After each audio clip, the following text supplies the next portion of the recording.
if there's lots of noise, if there's lots of people around you, if there's lots of demand coming from different angles to go to that meeting or to make a decision quickly in a busy setting full of lots of other people, that can paralyze the mind of a neurodiverse employee. It certainly does for me.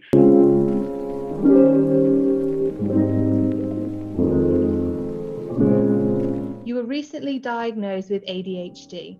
Do you think this has helped or hindered with your business success? On balance, I would say it's helped.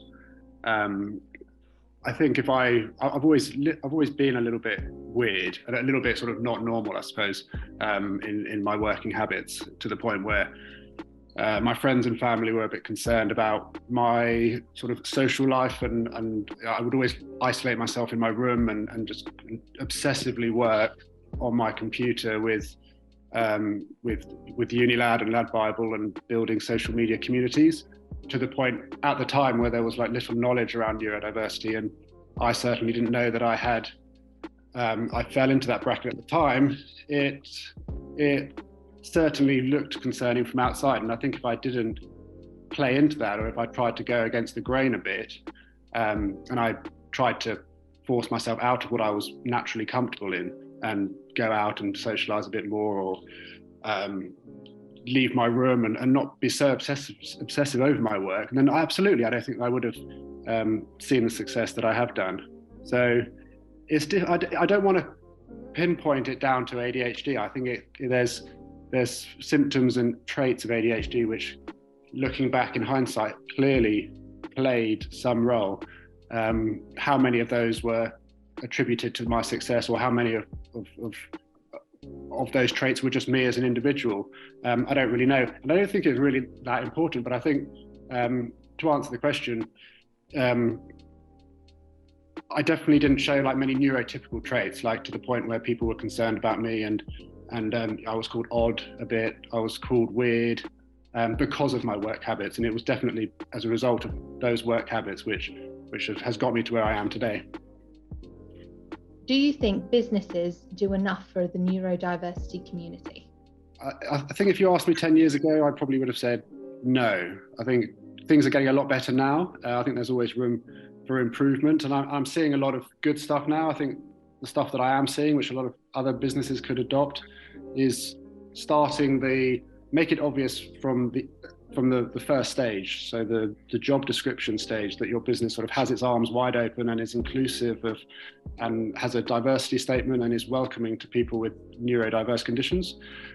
So being super aware of the language used in job descriptions, interviewing members of your business who will be actually conducting the interviews, so the people who will be speaking to the candidates with neurodiverse conditions, because quite often, if you ask an autistic person or someone with ADHD, they'll take your question at face value, which is good, but they won't see the opportunity to expand upon the answer. Whereas a neurotypical person might answer the question and then see the opportunity to expand upon that and talk about other positives of their character or how they work.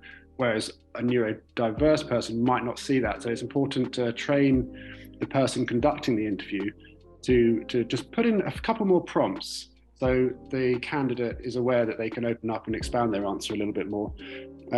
Also, I think it's super important to train the company as a whole, all of the employees, and to bring everyone up to, and to make everyone aware of the neurodiverse symptoms and conditions, and how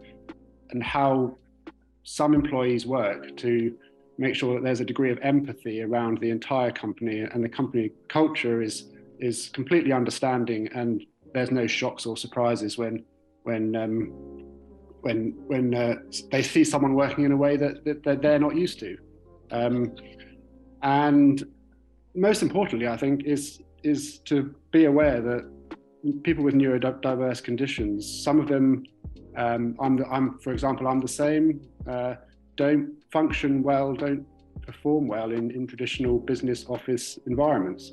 If there's lots of noise, if there's lots of people around you, if there's lots of demand coming from different angles to go to that meeting or to make a decision quickly in a busy setting full of lots of other people, that can paralyze the mind of a neurodiverse employee. It certainly does for me. So putting systems in place that allow for a grace period, I suppose, for decision making to happen, allow people to go off, have time alone, and to think about their answer, which 9 times out of 10 from my experience is actually often the best answer. Yeah, I think that's really it. So just generally educating the office, the company as a whole, and making sure there's provisions in the office to make it more neurodiverse inclusive. What advice can you give people with neurodiversity traits in business?